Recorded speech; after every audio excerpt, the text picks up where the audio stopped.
kannað hafi verið með lífsmörk og greinlegt hafi verið að maðurinn var látinn. Grunur hafi vaknað að andlát mannsins hefði ekki borið að með eðlilegum hætti, þar sem smágerð möl og sandur hafi verið á baki hans. Engar augljósar skýringar hafi verið á því ef maðurinn hefði bara dottið.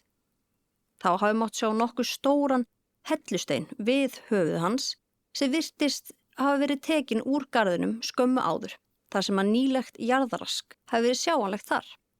Þá hafi maðurinn verið með mikla höfuðáverka, bæði í andliti og á hnakka.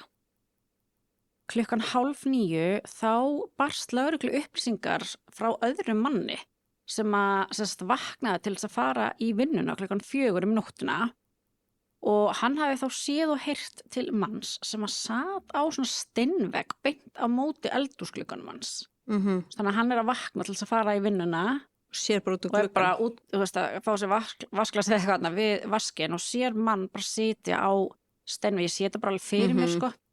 Og það sem hafi vakið athygli hans var að því að maðurinn grét hástöfum. Já, ok.